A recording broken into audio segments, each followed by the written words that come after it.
Todos hemos tenido esa experiencia donde pensamos que sabemos lo que estamos haciendo, pero realmente no sabemos mucho.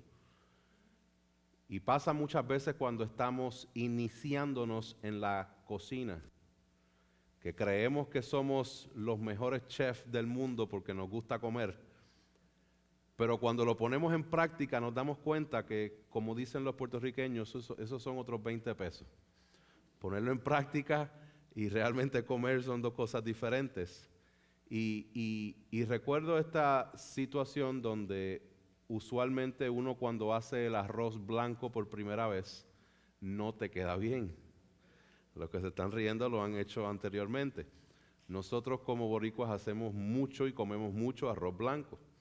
El arroz blanco es esencial en nuestra dieta y por eso es que muchas veces tenemos la figura que tenemos.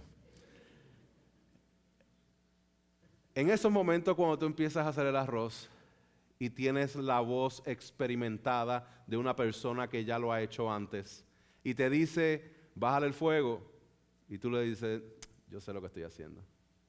Y te dice, échale un poquito de aceite, y tú le dices, ya yo le eché, yo sé lo que estoy haciendo.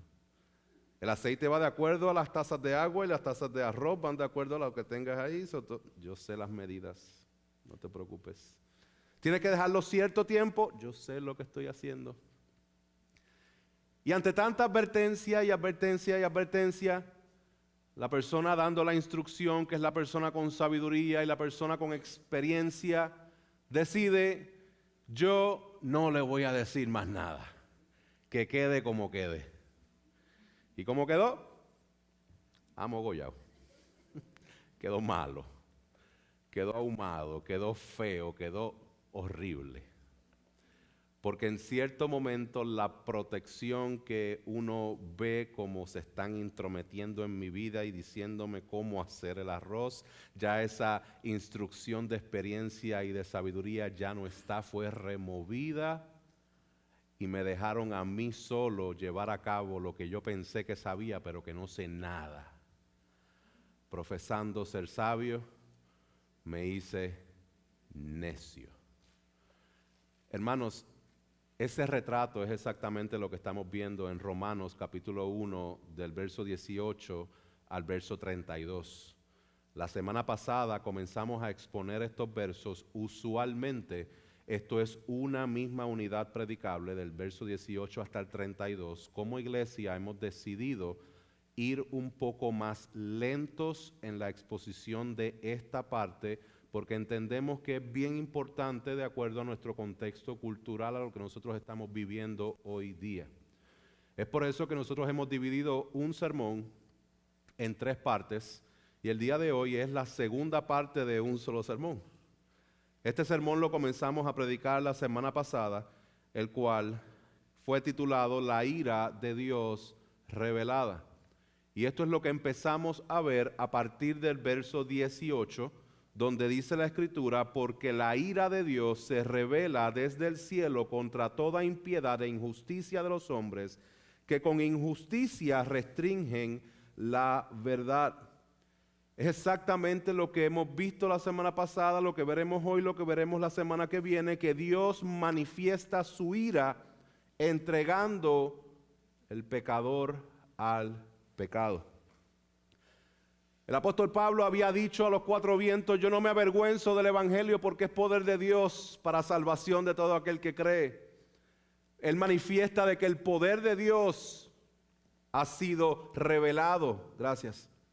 También manifiesta de que en el evangelio también hay otra cosa que ha sido revelada, es la justicia de Dios.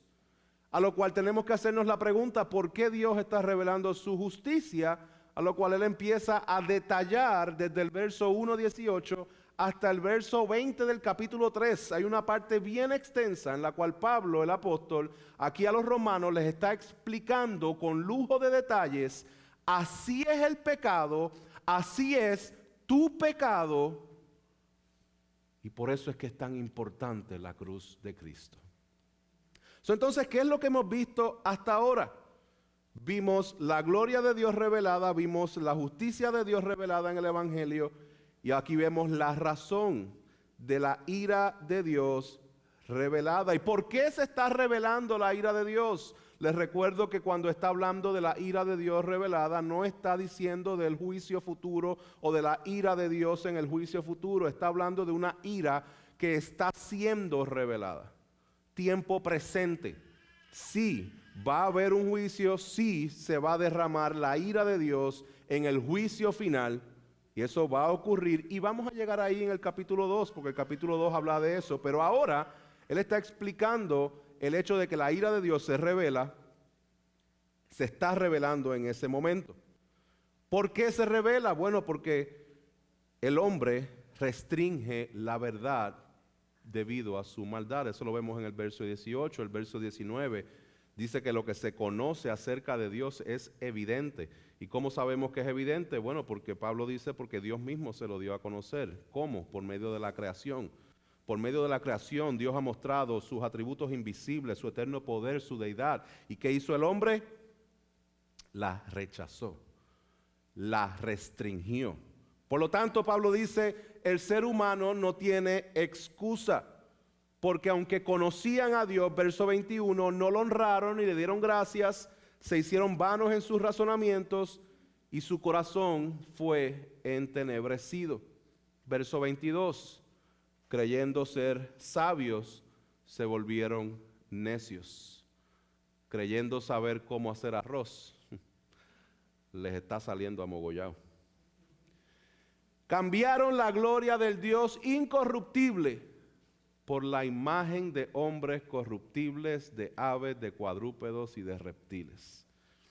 Pablo está mostrando a los romanos la realidad del pecado de la humanidad y la realidad del pecado tuyo y mío. Esto es bien importante, hermanos, porque nosotros podemos llegar a un entendimiento de lo que le llaman la depravación total del hombre o la magnitud del pecado del hombre. Mas, sin embargo, usualmente personas que creen en que el hombre es extremadamente pecador, se les olvida que ellos también son pecadores. Y por eso en la resolución de conflictos muchas veces se nos olvida que somos pecadores y por lo tanto la culpa recae sobre la otra persona, olvidando de que nosotros somos igual de pecadores que esa persona y algo tuvo que haber hecho yo en la contribución de este conflicto. Ahora, lo que vamos a estar viendo es cómo realmente se manifiesta esta ira de Dios y Pablo la va a empezar a desempacar en los versos 24 hasta el verso 32, en la cual él va a explicar tres maneras en que se está manifestando la ira de Dios. La primera manera la vamos a ver en el verso 24, la segunda en el verso 26, la tercera la semana que viene en el verso 28. Ahora, la ira de Dios está siendo revelada y Dios los entregó a la impureza en la lujuria de su corazón, a pasiones degradantes, verso 28, la semana que viene, a mentes depravadas. La pregunta es, ¿qué significa eso? ¿Qué significa que Dios los entregó? Si Dios los entregó y está diciendo la ira de Dios se está revelando, se está manifestando, dice Dios los entregó. Entregar significa rendir a alguien o algo a otro, especialmente a una autoridad. A una autoridad. Como escribe el teólogo John Sisler, él dice, no opera por intervención de Dios, sino por su falta de intervención, permitiendo que las personas sigan su propio camino. Es la historia de la persona que me estaba diciendo, no hagas esto, prende el fuego, échale agua, échale aceite, y el momento en que esa persona decide salirse y decir hazlo como tú quieras, esa es la manifestación de la ira de Dios cuando Dios decide echarse a un lado para que la persona simplemente sea entregada a su propio pecado. Esta es la manifestación de la ira de Dios.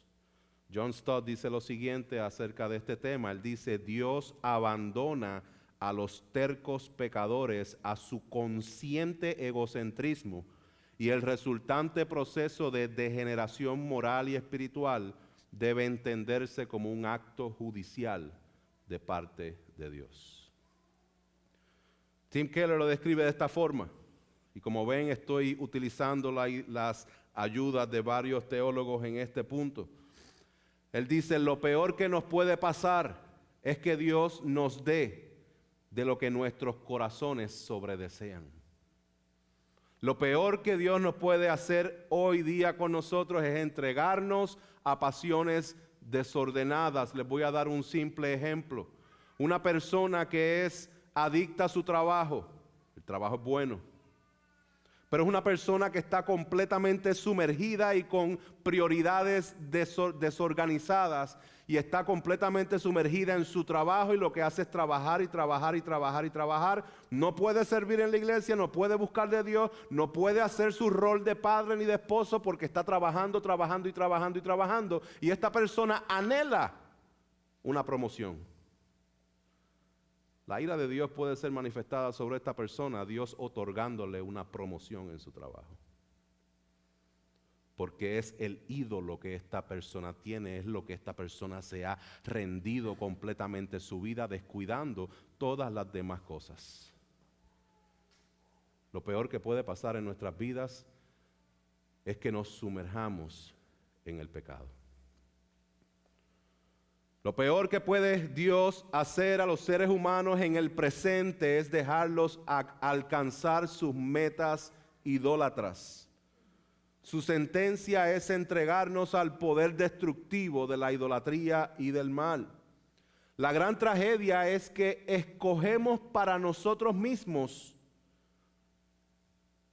el caminar que nos va a destruir eventualmente.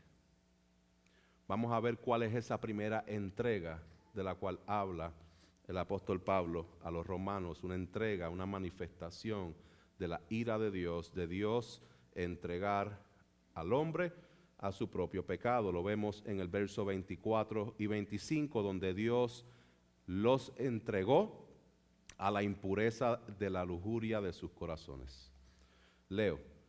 Verso 24, por lo cual Dios los entregó a la impureza en la lujuria de sus corazones, de modo que deshonraron entre sí sus propios cuerpos, porque ellos cambiaron la verdad de Dios por la mentira y adoraron y sirvieron a la criatura en lugar del Creador, quien es bendito por los siglos.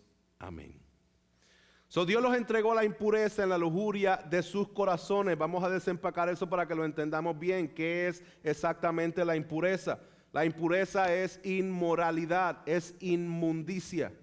La inmoralidad entendida específicamente y especialmente con los pecados sexuales. Efesios 4, versos 17 al 19 dice, esto digo pues y afirmo juntamente con el Señor, que ya no andéis así como andan también los gentiles en la vanidad de su mente, entenebrecidos en su entendimiento, excluidos de la vida de Dios por causa de la ignorancia que hay en ellos, por la dureza de su corazón. Parece que Pablo está diciéndole a los efesios lo que mismo le había dicho aquí a los romanos. Es el mismo lenguaje. Y dice, entenebrecidos en su entendimiento, excluidos de la vida de Dios por causa de la ignorancia que hay en ellos, por la dureza en su corazón, y ellos, habiendo llegado a ser insensibles, se entregaron a la sensualidad para cometer con avidez toda clase de impurezas. Más adelante dice en el capítulo 5, pero que la inmoralidad y toda impureza o avaricia ni siquiera se mencione entre vosotros como corresponde a los santos, ni obscenidades, ni necedades, ni groserías que no son apropiadas, sino más bien acciones de gracia, porque con certeza sabéis esto, que ningún inmoral, impuro o avaro que es idólatra, tiene herencia en el reino de Cristo y de Dios. La raíz de todo esto, hermanos y hermanas, es la misma idolatría. En la misma idolatría el hombre cambia la gloria incorruptible de Dios por su propio pecado. En la ira de Dios manifestada, Dios los entrega en esa absurdidad de negocio que ellos han hecho de cambiar la gloria de Dios.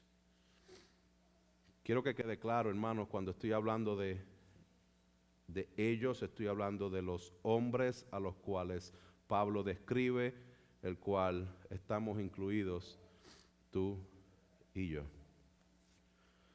Lujuria. ¿Qué es la lujuria? Es un anhelo malvado. Es un anhelo conectado con el pecado. Es un anhelo desmesurado y autoindulgente que desplaza los afectos apropiados de Dios. Esto es lo que es la lujuria. Así que Pablo dice, de modo que deshonraron entre sí sus propios cuerpos. ¿Se dan cuenta cómo la primera manifestación de la ira de Dios tiene que ver con la inmundicia, tiene que ver con la inmoralidad y específicamente con la connotación sexual? Cambiaron la verdad por la mentira. Idolatría. Esto es exactamente lo que viene aconteciendo desde el principio de la humanidad. Por la entrada del pecado, el hombre persigue su propio pecado. Y dice, y adoraron y sirvieron a la criatura en lugar del Creador. Yo quiero que note lo que es la gran conexión entre lo que adoramos y lo que servimos. No podemos separar una cosa de la otra, porque tú estás sirviendo lo que adoras. Terminamos sirviendo lo que adoramos, y adoramos o a Dios o cualquier otro ídolo que hemos puesto en el lugar de Dios. Esta misma conexión se hace en el libro de Mateo. ¿Se acuerdan esa historia donde Jesús es tentado por Satanás? Escuche la tercera tentación que el diablo hace. Él dice, otra vez el diablo le llevó a un monte muy alto y le mostró todos los reinos del mundo y la gloria de ellos, y le dijo, todo esto te daré si postrado me adoras. Miren la respuesta de Jesús. Jesús le dijo, vete, Satanás, porque escrito está, al Señor tu Dios adorarás y solo a Él servirás. No existe esto de que yo glorifico a Dios y yo adoro a Dios con mi vida, pero mi vida no refleja lo que es una adoración a Dios de acuerdo a las Escrituras. La idolatría o esos ídolos y dioses que ocupan el lugar de Dios en nuestra vida se van a llevar nuestra adoración y se van a llevar nuestro servicio. ¿Por qué? Porque tienen control de nuestras prioridades, tienen control de nuestro tiempo, tienen control de nuestra chequera, tienen control de nuestra toma de decisiones. Y si nuestra toma de decisiones y nuestro tiempo y nuestra chequera y nuestras prioridades están en otras cosas, estas otras cosas, cualquiera que sean, aunque sean buenas por sí mismas, están ocupando el lugar de Dios y te están dando una dirección a tu vida que te están alejando de lo que Dios quiere que tú hagas, que tú le glorifiques a Dios con tu vida. Por lo tanto, es una total contradicción decir que adoras a Dios y al mismo tiempo no estás comprometido con servir en la iglesia. Es una contradicción decir que adoras a Dios y al mismo tiempo no estás comprometido con amar y convivir con los hermanos en Cristo, que vamos a pasar una eternidad juntos adorando al Señor en el cielo. Es una contradicción decir que adoramos a Dios, pero recurrentemente no hay tiempo para estar a solas con aquel que decimos que amamos tanto, etcétera, etcétera, etcétera. Hermanos, siempre hay tiempo para adorar a Dios. Cuando hemos reconocido su obra redentora y hemos entendido de que así es nuestro pecado, nos vamos a dar cuenta de que así de gigantesca es la obra redentora de Cristo, y cualquier momento en nuestro día es un momento para adorar a Dios. Y yo creo que Pablo nos da un ejemplo en el mismo texto, en el mismo verso 24, 25. ¿Cuál es el tema que Pablo está desarrollando aquí? Él está desarrollando la ira de Dios manifestada. Y está hablando de cómo cambiaron. El ser humano cambió la gloria incorruptible. Y de momento, él dice, cambiaron la gloria incorruptible. Y de momento dice en el verso 25, sirvieron a la criatura en lugar del Creador. By the way, que Él es bendito por los siglos de los siglos. Amén. ¿Se dan cuenta cómo él mete una alabanza a Dios, aún diciendo toda la magnitud de nuestro propio pecado, el cual está incluido el pecado del mismo Pablo? Él reconoce que él era así como ellos. Eso es importante que nosotros reconozcamos que cuando nosotros estamos cambiando la imagen, no la imagen, la gloria misma de Dios incorruptible por cualquier otra cosa, debemos ser recordados de que Él es bendito por los siglos. Y después Él mismo dice, amén. Así es, así es. En resumen, el juicio de Dios sobre la idolatría de los hombres consistió en entregarlos a malos deseos de sus corazones que conducen a la impureza sexual. La historia del mundo confirma que la idolatría lleva a la inmoralidad. Una falsa imagen de Dios conduce a un falso entendimiento del sexo. Pablo no nos dice en qué forma de inmoralidad está pensando, excepto que comprendía el hecho de que degradaron sus cuerpos los unos con los otros. Pablo tiene razón. El sexo ilícito degrada lo humano que tienen las personas. El sexo dentro del matrimonio, como lo estableció Dios, lo ennoblece. Hay un propósito específico para el sexo dentro del matrimonio.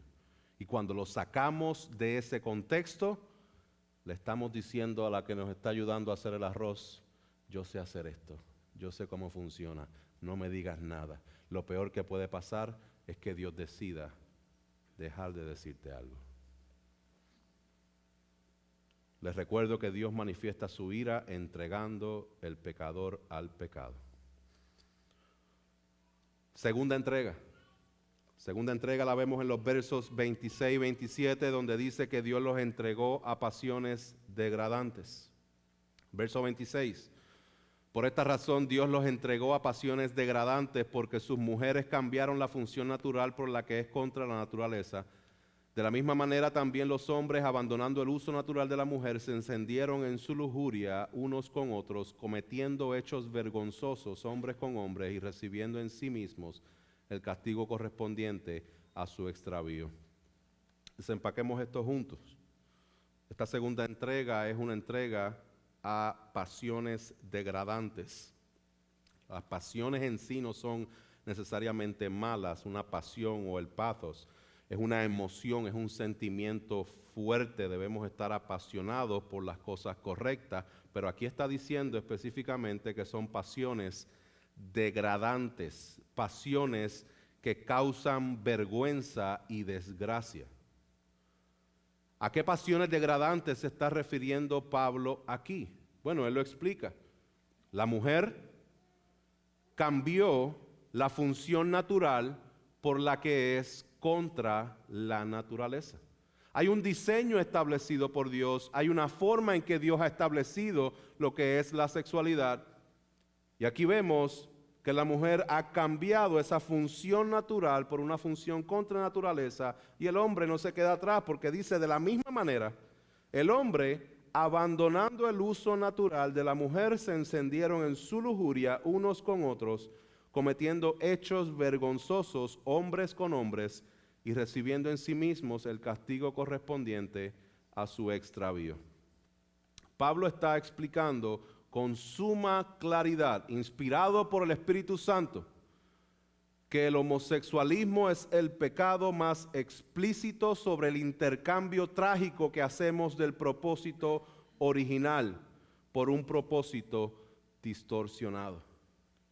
Estos versos no habían sido ningún tipo de controversia por casi 20 siglos de historia de la iglesia. Pero recientemente estos versos son altamente controversiales.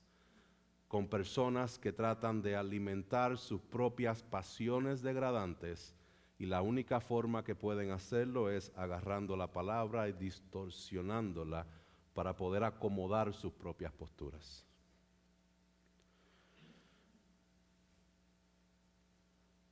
Estos versos claramente hacen referencia a personas que actúan contra la propia naturaleza en la cual fueron creados, hombre con mujer, mujer con hombre. Solo hace referencia al sexo homosexual promiscuo y no a las relaciones estables y a largo plazo. Esta es la controversia que tratan de establecer. No lo comuniqué bien, déjenme refrasearlo para que no haya confusiones. Esta controversia, las personas que están en contra de lo que dice la Escritura, dicen, no, eso no está haciendo referencia al sexo homosexual en sí, sino está diciendo esto es para los promiscuos. Esto es para las personas que están brincando de pareja en pareja, pero aquellos que tienen una relación estable, eso está bien. Pero eso no es lo que la palabra dice. La homosexualidad es una violación de la naturaleza creada que Dios nos concedió. Lo que Pablo está diciendo aquí es que aquí hay una manera en que Dios, en su ira, ha entregado a los seres humanos a sus sobredeseos para que experimenten las consecuencias. La realidad es que Pablo identifica la inmoralidad sexual en general, verso 24, y más específica la inmoralidad sexual de la homosexualidad en los versos 26 y 27. La palabra de Dios es consciente, es consistente acerca de este tema. No hay ningún tipo de contradicción, y para que haya algún tipo de contradicción tienes que tergiversar en algún lado para que la haya. La palabra del Señor es clara desde el principio en cuál fue el modelo de Dios con respecto a la sexualidad. Y es bien importante que nosotros entendamos esto. La palabra dice en 1 Corintios 6, ¿o no saben que los injustos no heredarán el reino de Dios? No se dejen engañar, ni los inmorales, ni los idólatras, ni los adúlteros, ni los afeminados, ni los homosexuales, ni los ladrones, ni los ávaros, ni los borrachos, ni los difamadores, ni los estafadores heredarán el reino de Dios. Hermanos, ojo con estos argumentos que escuchamos el día de hoy acerca de estar a favor de este tipo de conducta. ¿Por qué? Porque estos argumentos parecen ser argumentos razonables y los escuchamos, y si no estamos anclados en la palabra de Dios, vamos a terminar diciendo, oye, eso es verdad, yo creo que eso tiene razón. ¿Cuáles son algunos de esos argumentos que escuchamos el día de hoy? A lo mejor usted lo ha escuchado. Uno de ellos es, Jesús nunca habló del tema. Si la homosexualidad es tanto pecado y tan, ¿por qué Jesús nunca habló del tema? Jesús nunca habló de ese tema, lo cual es una declaración falsa, porque Jesús sí habló del tema. ¿Cómo nosotros sabemos de esto? Bueno, Jesús habló con detalle acerca del matrimonio en el libro de Mateo específicamente, y su referencia es específica a Génesis capítulo 2 que leímos hace un rato. Es importante que nosotros entendamos esto. Cuando Jesús empieza a hablar del matrimonio y del diseño de Dios, Él va al principio de la creación como base de su argumento para decir el matrimonio y las relaciones son entre un hombre y una mujer. También es algo importante que nosotros tenemos que clarificar de decir Jesús nunca habló del tema, eso solamente está en el Antiguo Testamento. Es entender que nosotros no podemos desconectar la realidad de la identidad de Jesús. ¿Quién es Jesús? Dios. Por lo tanto, Jesús es el autor del Antiguo Testamento, Jesús es el autor del libro de Levítico, Jesús es el autor de la palabra completa y de la creación. El decir que Jesús no habló del tema es decir que Jesús no estuvo presente en la creación, cuando la creación claramente nos presenta la idea de que Jesús estuvo desde el principio y que todas las cosas fueron creadas por Él y por medio de Él y para Él, by the way. Entonces es importante que nosotros no caigamos en este tipo de engaños. Argumento falso número 2. Dios me hizo así, esta es mi orientación. Dios me hizo así, pues entonces no puedo cambiar. Déjeme darle una pausa y regresar al punto anterior porque creo que esto es importante. Hermanos, en la Escritura se asume completamente el modelo de Dios en cuanto al matrimonio y lo que es el hombre y la mujer. Por lo tanto, nosotros no podemos usar ese argumento de que Jesús no lo mencionó, porque Jesús tampoco mencionó el aborto, Jesús no mencionó la pedofilia. Y nadie está validando la pedofilia por el hecho de que Jesús no la haya mencionado. Sí la mencionó en muchas otras formas de manera más implícita. Entendamos qué es lo que está detrás de estos argumentos. Este segundo argumento, Dios me hizo así, es mi orientación, esto es falso. Si fuera una orientación, significaría que tú no puedes cambiar lo que eres, y hay testimonio tras testimonio, tras testimonio, tras testimonio de personas que vivieron un estilo de vida homosexual y que ya no lo están viviendo porque fueron intervenidos por el poder del Evangelio de Jesucristo. Entonces significa que el homosexualismo no es algo inmutable o algo que no pueda cambiar. Inclusive nosotros vemos en las Escrituras cuando se describe nuestro pecado y nos dice que antes éramos así, pero ya no. Eso es importante que entendamos eso. Sí, van a haber personas con inclinaciones desde muy temprana edad para pecados en particular. Pero no podemos llamar eso una orientación que no puede ser cambiada, porque entonces el mismo argumento puede ser utilizado por una persona que diga, yo tengo una orientación a ser promiscuo y yo no puedo evitar estar con 20 mujeres al mismo tiempo porque es que yo nací así. Eso no es ninguna excusa para validar el comportamiento, ni tampoco de alguien que diga, yo soy una persona violenta y yo nací así desde pequeño, me daban estos enojos y yo soy violento y en mi orientación. No podemos validar lo que es una actitud y un comportamiento de pecado para decir, esto es válido, soy así desde el principio. Lo que sí podemos decir es lo que dijo el salmista David. En pecado me concibió mi madre. Desde pequeño eres pecador, desde que nacemos somos pecadores. Claro, si a eso nos referimos a que tenemos una orientación de esta manera, sí, nacemos siendo pecadores. Pero ahí es que vemos la belleza del Evangelio de Jesucristo, donde Cristo no quiere dejarnos de esta forma. Cristo nos cambia, nos transforma, nos guía a hacer la voluntad del Padre. Número 3. Argumento falso. Amor es amor. Amor es amor. Hermanos, esto es falso. Porque amor no es amor. Dios es amor. Dios dijo en su palabra, amados, amémonos unos a otros, porque el amor es de Dios y todo el que ama es nacido de Dios y conoce a Dios. El que no ama no es de Dios, porque Dios es amor. Dios es amor. Es importante que entendamos este tipo de argumentos que utilizan para distorsionar y para confundir a una generación completa. El porcentaje de personas que se autodenominaban homosexuales o gay o cualquier sigla que utilicen el día de hoy rondaba el 2-3% hace unos 30, 40 años atrás. El día de hoy eso se ha multiplicado cerca de un 700-800%, ronda cerca del 20 y pico de por ciento de personas que se autodenominan de esta forma.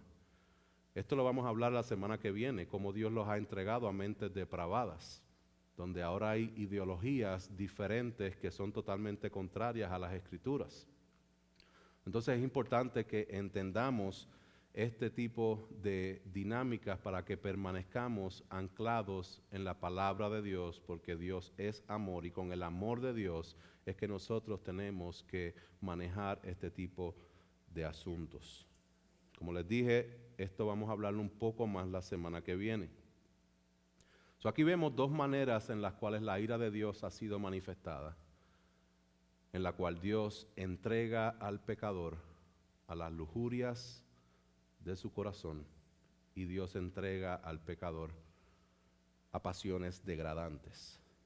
Quiero tomar el tiempo que me falta para enfocarme en lo que son aplicaciones en cómo nosotros podemos vivir lo que la palabra ha establecido sin ser confundidos con todo lo que tenemos alrededor. Les recuerdo una cosa. Nosotros vimos dos distorsiones con respecto a la sexualidad. Verso 24 y verso 27. Y vamos a ser tentados en gran manera a agarrar el verso 27 y 26 del homosexualismo y ponerlo bien grande, bien grande, bien grande, porque sí, eso es lo que dice la palabra, pero ponerlo tan y tan grande que el verso 24 lo hacemos bien pequeño, porque a lo mejor eso nos aplica más a nosotros que los otros versos. Es bien importante que nosotros entendamos eso. Por eso quiero compartir 5 sugerencias que el hermano Tim Challies escribió y quiero compartirlas con ustedes con respecto a formas en que nosotros podemos comprometer el estándar de Dios con respecto a la sexualidad. Número 1. Hay algunos que voy a estar hablando específicamente a matrimonios, otros voy a estar hablando de manera general. Los primeros 2 están relacionados al matrimonio. Comprometemos el estándar de Dios para la sexualidad cuando dejamos el evangelio fuera del lecho matrimonial.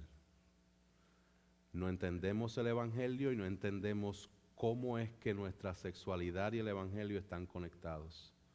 Les había explicado que la sexualidad fue diseñada por Dios como algo bueno dentro de los parámetros del matrimonio de un hombre y una mujer. Y es importante que los matrimonios que estén aquí entiendan la conexión que existe entre el evangelio y la sexualidad dentro del matrimonio. No son y no están desconectados. Tú no dejas el evangelio fuera de la alcoba de tu casa, fuera de la cama donde tú compartes con tu marido. Cuando comprometemos este estándar, quedamos atados por la ley en lugar de liberados por el evangelio. Nos centramos en nosotros mismos en lugar de centrarnos en nuestro cónyuge. La ley siempre está enfocada hacia uno mismo, pero el evangelio siempre está enfocado hacia el otro y en última instancia hacia Dios. Si nos permitimos volver a caer en esa antigua tentación de la ley, inevitablemente dañaremos nuestra relación con quien más amamos. Hay una íntima conexión entre el evangelio de Jesucristo y la intimidad de esposos en la cama matrimonial. Número 2.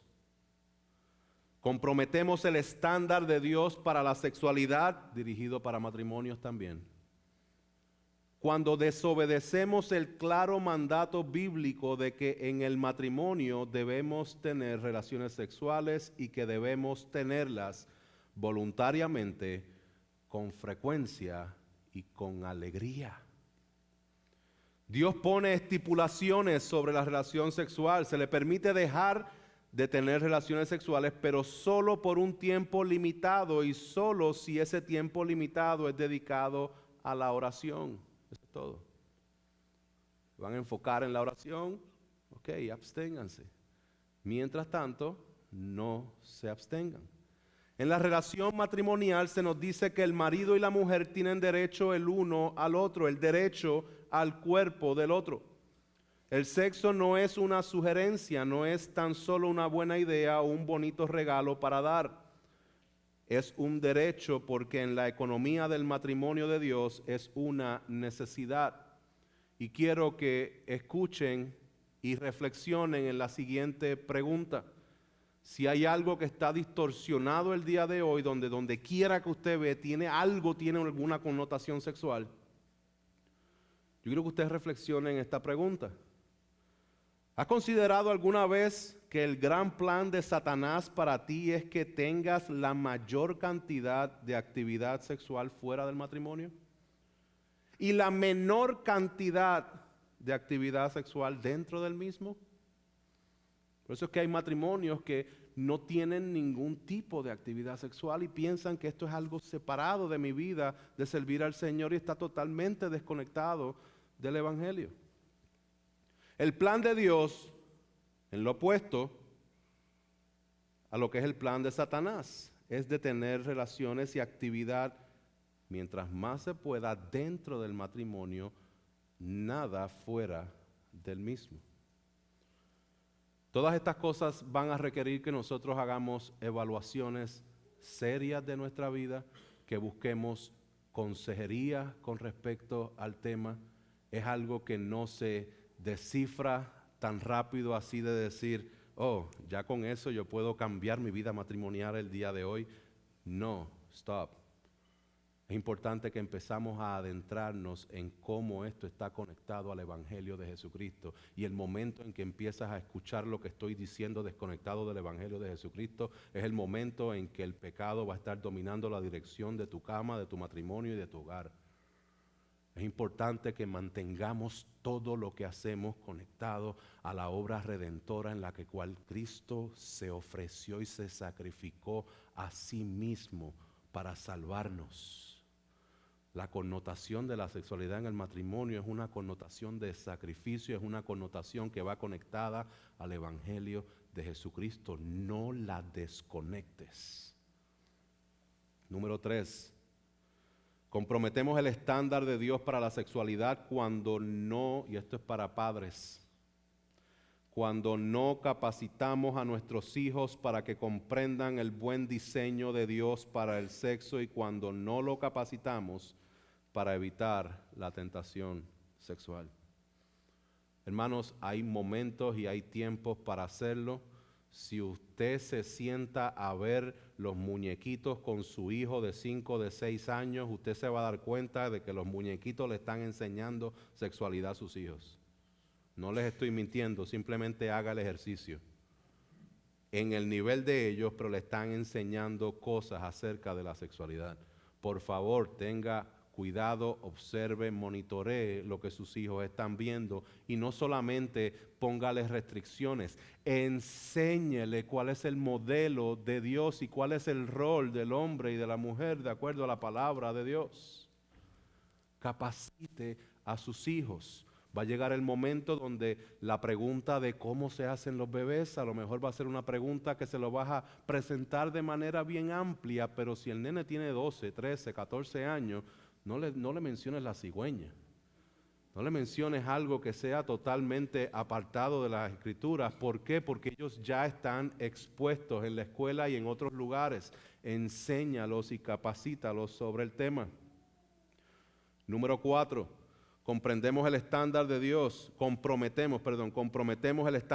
para la sexualidad cuando nadamos en la corriente cultural dominante.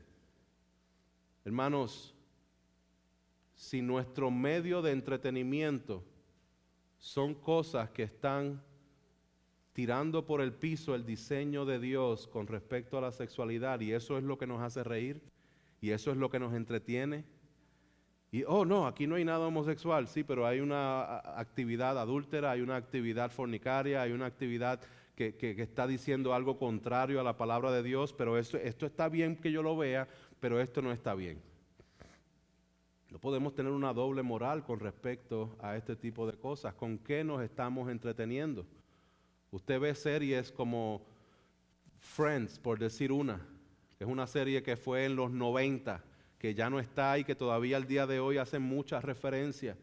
No era una serie en la cual habían escenas explícitas, pero era una serie de que en cada episodio habían múltiples referencias sexuales contrarias a lo que la palabra de Dios establece. Y ese es el método de entretenimiento de muchas personas, incluyendo muchos cristianos. Sin darse cuenta, estás navegando en las aguas de la cultura, de lo que la cultura enseña con respecto al tema. Si para ti ver una película que es entretenimiento y aparece una escena homosexual y te ofende, pero aparece una escena de dos personas que no tienen ningún compromiso matrimonial, sino que se conocieron y rápido hay una escena sexual y esa no te ofende, ahí hay algo mal. Ahí hay algo que estamos tolerando en nuestra vida y estamos nosotros mismos asignándole un nivel al tipo de pecado. No vamos a tolerar ese, pero este sí lo voy a tolerar. Seamos bien cuidadosos porque estamos comprometiendo la sexualidad de Dios para nuestra vida. Y número 5, comprometemos el estándar de Dios para la sexualidad cuando cometemos pecado sexual. Y no se había dicho, pero se tenía que decir y se dijo. Cuando cometemos pecado sexual, pecado de fornicación, pecado de adulterio, pecado de pornografía, pecado de utilizar cualquier cosa para estimular los deseos sexuales. Esto es pecado que va en contra del diseño de Dios, y cuando caemos en este tipo de prácticas, los cuales son bien típicas dentro de la iglesia y montones de personas están estancadas en este tipo de comportamiento porque es un comportamiento donde nadie te está viendo, pero es un comportamiento que distorsiona lo que es tu espiritualidad, distorsiona tu mente, distorsiona hasta tu físico. Hermanos y hermanas, esto es un tema serio, es un tema profundo y es un tema que hay que tocar, y si no lo tocamos aquí, entonces ¿dónde vamos a aprender el diseño de Dios en la sexualidad? El adúltero no comienza por seducir a la mujer de otro, sino por no controlar sus ojos y no impedir que su mente esté divagando en pensamientos contrarios a la palabra de Dios.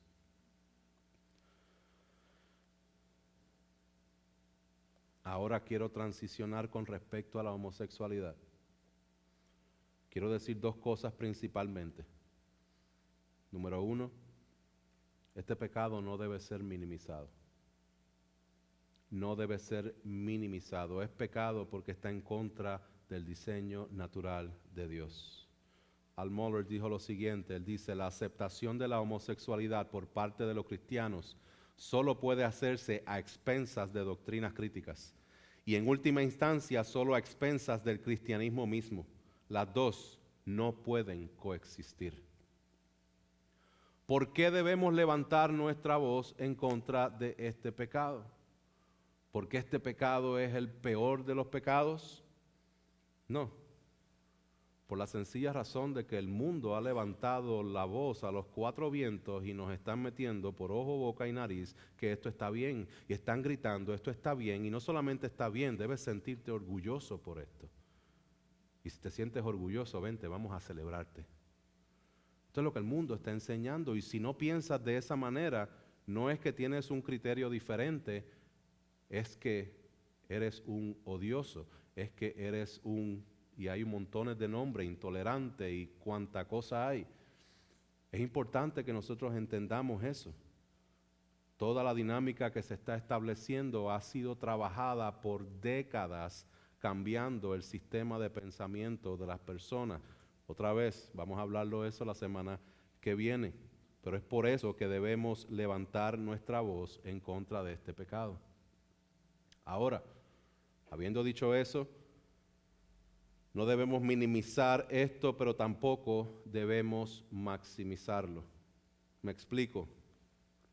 La homosexualidad no es, escúcheme bien, no es el pecado imperdonable.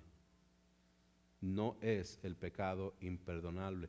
El peor de los pecados no es la homosexualidad, es la incredulidad. Nosotros vemos la homosexualidad en estos textos y la semana que viene vamos a ver que hay un sinnúmero de otros pecados que están en la lista. Hay otros pecados que decimos, ok, matar, no hay nadie que yo esté escuchando por ahí. Si usted escucha, pues me deja saber, pero yo no he escuchado a nadie que dice, matar, gloria a Dios, vamos a hacer eso. Eso es bueno. Orgullo violento. No. Muchas de estas cosas siguen siendo pecados para las mismas personas, para las otras personas también. Ahora, nosotros debemos entender algo bien importante, que dentro de la iglesia se ha cometido este error constantemente, y es resaltar el pecado de la homosexualidad y callar sobre el pecado de la inmoralidad sexual. Lo que les dije hace un rato, resaltar el verso 27 para hacer chiquitito el verso 24, porque a lo mejor en el verso 24 estamos tú y yo. Pero así vamos a poder resaltar el pecado de otros y no el mío. Recordemos que este pecado está en una lista con los otros. Está en la misma lista de ser chismoso. Qué bueno que tenemos otra semana. Semana que viene hablamos de eso también. ¿Qué hacemos entonces? Hermanos, predicamos el Evangelio. Vivimos el Evangelio. El jefe de la hermana Yemima dijo, bueno, uno de ellos, dijo lo siguiente. El hermano Montemayor, él dijo, entonces, ¿cómo debemos compartir el Evangelio con los homosexuales? Y él dijo, muy sencillo. De la misma forma en que compartimos el Evangelio con pecadores. La demanda del Evangelio es la misma tanto para homosexuales como para el resto de nosotros. Arrepentíos y convertíos para que vuestros pecados sean borrados. Hermanos y hermanas y todos los que estamos aquí, a lo mejor podemos decir, sí, el pecado de la homosexualidad. Pero quiero también lidiar con el pecado de la inmoralidad sexual que está aquí. Y es importante que le demos la espalda al pecado de la inmoralidad. Que vivamos la sexualidad a plenitud como Dios la ha establecido en su palabra. Te estanca cuando estás sumergido en un pecado que no te permite ser libre. Recuerda, Dios nos ha hecho libres venciendo el pecado y la muerte por medio de su resurrección. Eres libre.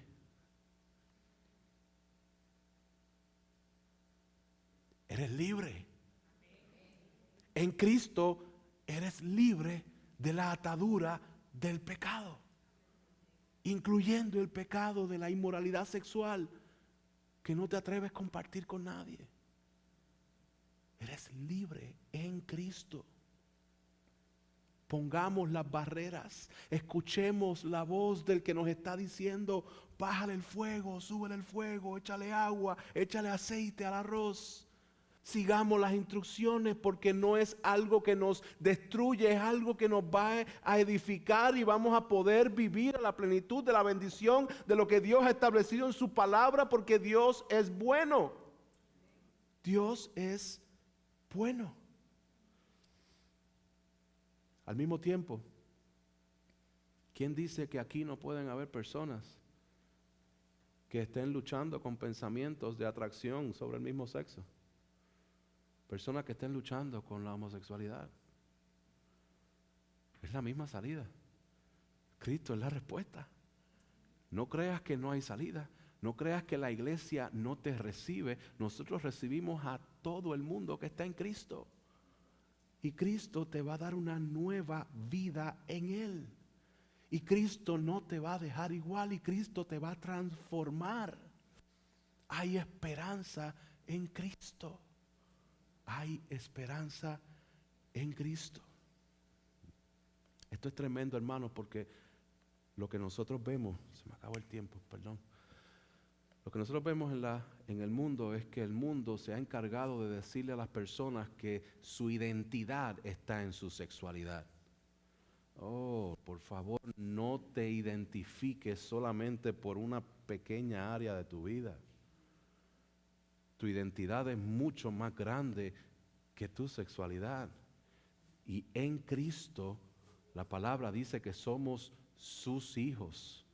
Nuestra identidad es que hemos sido adoptados en Cristo. Nuestra identidad es que hemos sido rescatados de las garras del infierno y del pecado. Nuestra identidad es que somos parte de la familia de Dios. Esa es nuestra identidad.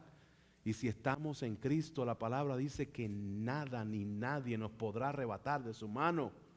Esa es nuestra identidad, no nuestra lucha con el pecado. Tú no eres tus faltas, tú no eres tu pecado en Cristo, tú eres un hijo de Dios. Pablo le dijo a los romanos, ustedes son amados de Dios.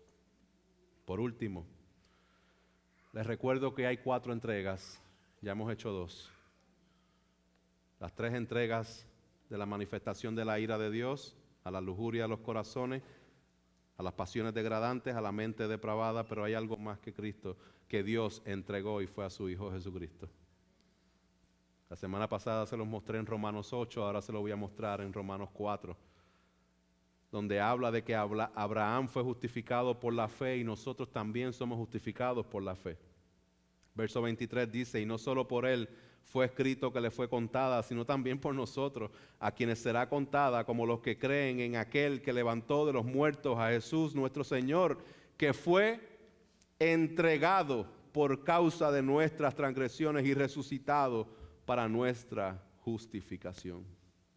Una vez más, hay esperanza en Cristo. Tu pecado puede ser mucho, su gracia sigue siendo mayor. Ven a Él en arrepentimiento y fe. El Señor es bueno, Él nos va a sostener. Pongámonos de pie.